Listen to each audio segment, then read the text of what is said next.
The title of the message today is Healing from the Heart. It's another in a series of messages that I've been doing based on this book, What's in the Way is the Way. What an interesting title, and it sure says a lot about what we'll be talking about today. But I'd like to begin with a verse from the Gospel of Mary Magdalene. This Gospel was not included in the canon, so the Bibles that are in your pews will not have this Gospel in it.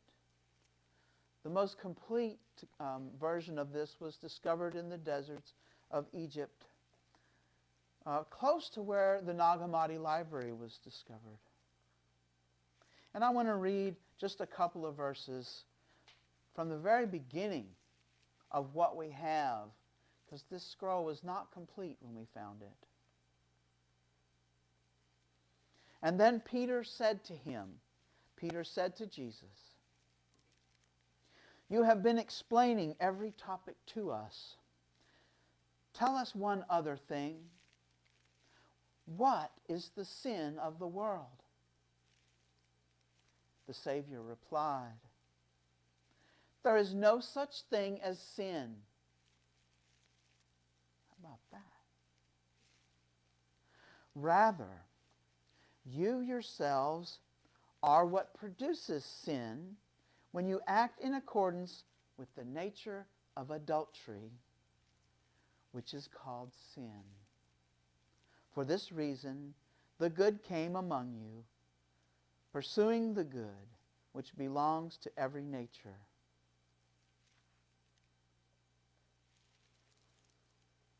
I want to spend just a few minutes saying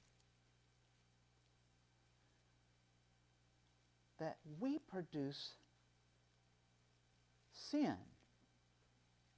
It comes from our consciousness when we act in accordance with the nature of adultery. Now, we're not talking about adultery in terms of the relationship between a man and a woman here. What is that when we think of adultery between a couple, within a couple, or without a couple? It's a betrayal. It's a loss of faith. It's a betrayal. And it hurts. So what does that mean in terms of sin? When we are living from our sense of separate self. In the Old Testament, there's plenty of times when the children of Israel stray to foreign gods, and it's compared to adultery. When we have lost the Christ presence that's within us, when we are no longer seeing that we are a child of God, when we think that we can do it by ourselves without any help, when we put our identity on something that is not the truth of us, we are being adulterous. We have betrayed. You see, there's two triangles. One is blue and one is yellow, and they meet in green. The blue is when we're in a sense of separate self. In the language of this book, it's the storyteller that's got a hold of our consciousness, telling us these stories that we learned as we grew up. However, no matter how far away we get into that storyteller, into that sense of separate self, ruah, which is the Aramaic word for spirit, is always present.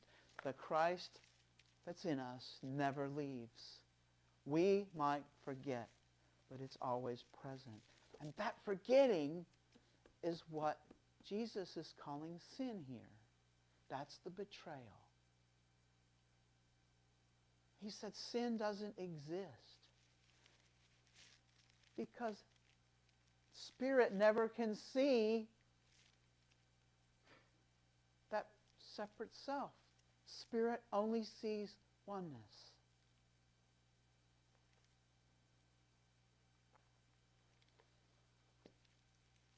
what's in the way is the way. Let's look at that. What does that mean to say what's in the way is the way? As we walk through life, stuff happens, and it's not always pleasant, and we react to it. We might become angry or hurt. We might become afraid. All of these feelings of anger, fear, they show up in our body as tension. So if we pay attention to our body, we can get a clue as to where our state of consciousness is. When we're in the storyteller, our body is tense, our separate self is in control. Taking a deep breath, taking a spirit break, remembering the truth of who we are, we begin to raise our vibration. We can move from the blue into the green area and continue that journey. The way up is within us.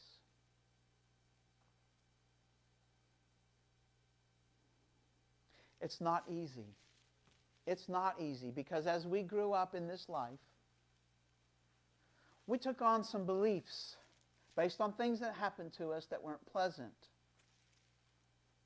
Some of those beliefs, this author calls them spells. It's false beliefs that we took on. Things like, I am separate from life. Life is not safe. I must control life. I must do it right. I am not doing it right enough. Because I'm not doing it right, then I must be wrong. I am unlovable. And perhaps the worst one, I am all alone. Are we ever really alone? Think about the prayer for protection. The light of God surrounds us. The love of God enfolds us. All the way through, we're affirming that we're never alone. We don't have to do this by ourselves. How can life not be safe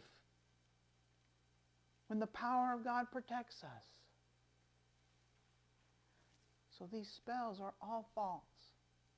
But we take them on in response, in reaction to some bad thing that happened to us when we were very young, most likely.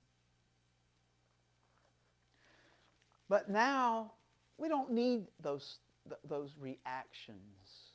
They're mechanical. They're learned responses. They're learned reactions to stimulus. It's as mechanical as when we sit there in the doctor's office with our legs crossed and he hits the knee with the hammer and we kick. It is completely mechanical. But does it have to be that way? It doesn't. Remember, our bodies get tense whenever we go into this separate self. And our bodies can be a reminder to us. If we'll pay attention to our body can tell us a whole lot. Our head has a lot of trouble with this stuff because all of those spells, all of those false beliefs, they live in our head. Our heart knows better. This journey up is a journey from our head to our heart. When our heart is active in us, we can't be under a spell. So how do we deal with that? Last night, I've been trying to get online and watch. My wife was in a bass tournament down in South Alabama and I couldn't go. And it was going to be live streamed on the internet. And I got there and I watched the ad, that comes up before the show starts. And then for like 15 seconds they started the weigh-in. And then it went away. Whoa! I reloaded the page. I got to watch the ad again, but you know what? Black screen. Nothing. Not even 15 seconds of the weigh-in. And I wanted to see her. This is a tournament. It was really important to her, and so it was important to me, and I wanted to support her. And I I don't know how many times I refreshed that page or clicked the live button. I never got to see any of it again. It was quite frustrating. It was an opportunity, and I missed that opportunity because I could have seen, one of the storytellers working in me at that moment if I would have been aware. But I didn't. I had stuff I was trying to do at the same time. I'm involved in a class. I was doing my homework. Later that evening, I'm looking at the financial statements for Unity of Huntsville. And I see something in there. And oh boy, I'm triggered right into lack consciousness. And I realize that I'm going there. I can feel it. I'm feeling it in my body. But I'm in such a triggered state.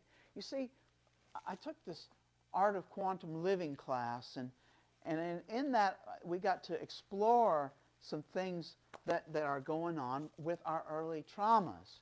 Betsy Rados is starting another cohort of that this month, but there will be another one after that. And in that class you get, it's a cue card. And on the front it says, "This is who I've come here to be." And there's things on there. I'll read mine. I'm not ashamed. Wise, authentic, in harmony with nature, powerful, and fit. And then on the back, though, it's what's on your shadow card. This is who I am not. I don't know if I want to read those. But one of them is lack. So this is something that's buried. There ain't no telling when I took it on. But probably quite a while ago. I'll just read them. Flawed. There's something wrong with me. Isn't that one of the spells? Immature. Fearful. As I was looking at my false beliefs around feelings, so you get a feeling, and then you look at what belief is behind that feeling. Which spell is it that's bringing me into this feeling? Anyhow, so there's the cue card. So that'll tell you that I was dealing with something that was pretty deep, because it's one of the things on my cue card, which was lack at that moment.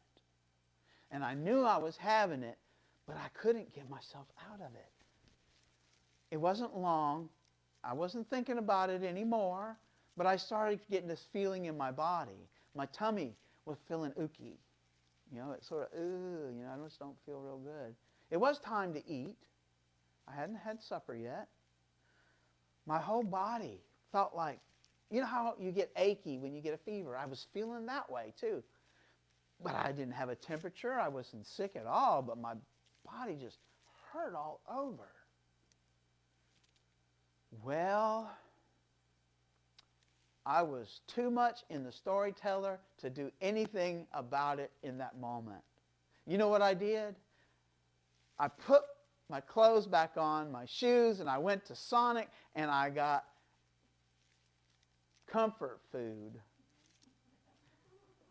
Instead of eating the leftovers I had put up in the refrigerator, which were going to be very healthy, I went and got fast food and ice cream.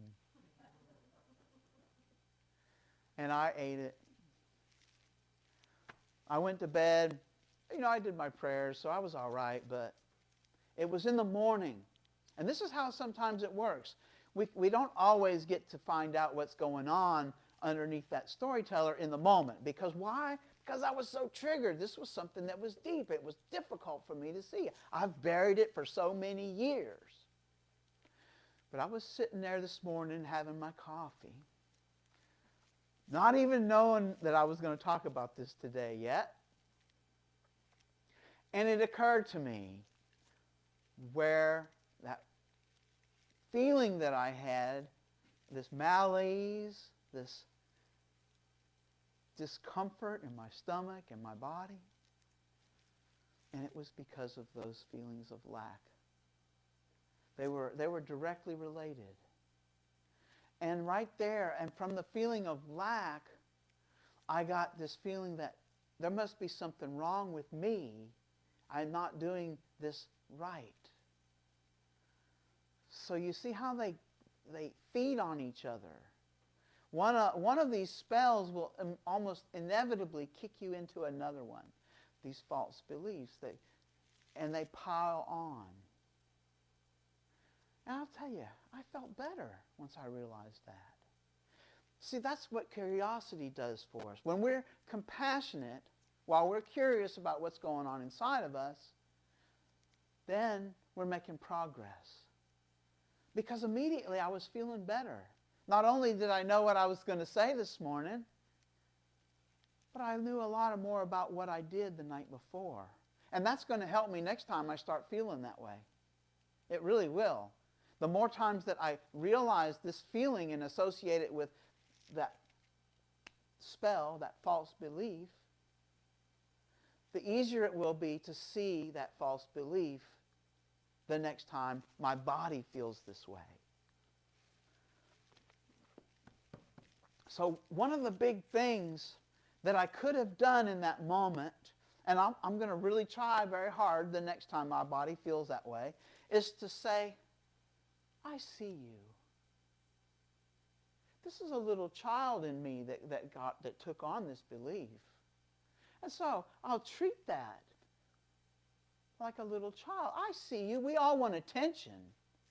I mean, there's not a single human being in this planet that even the animals, I mean, my dog loves it, and she'll do anything to get it.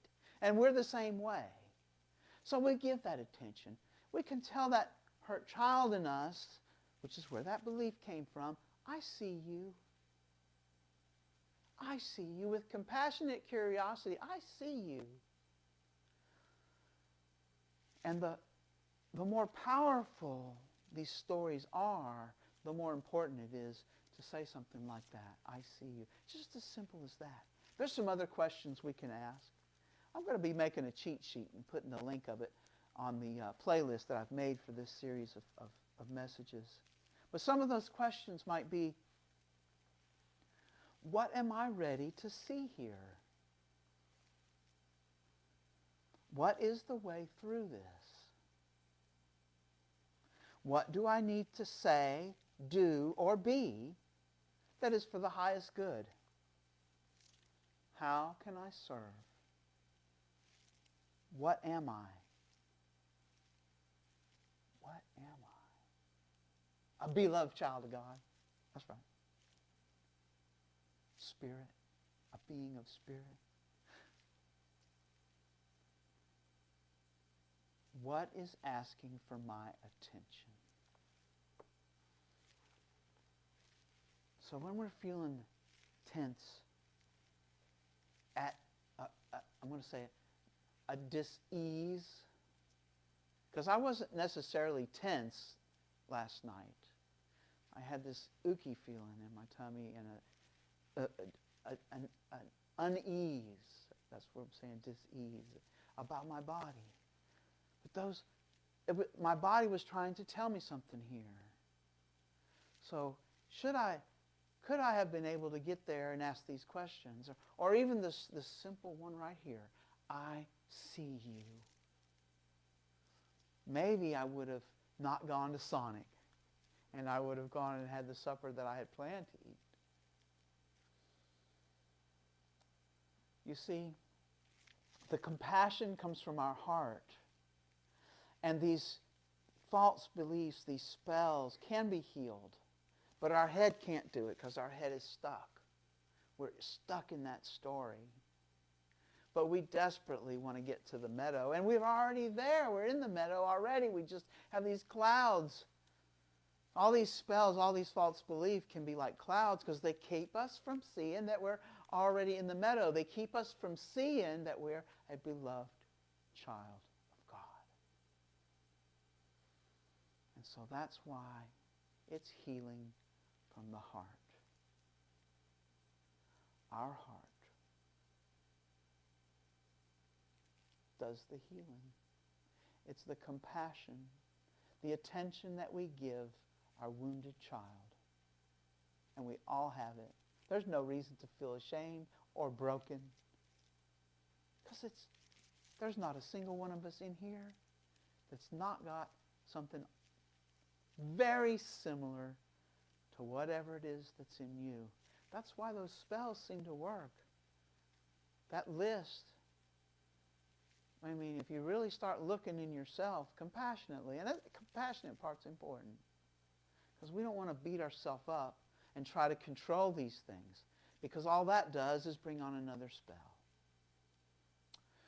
So, let's heal from our heart. Healing from the heart.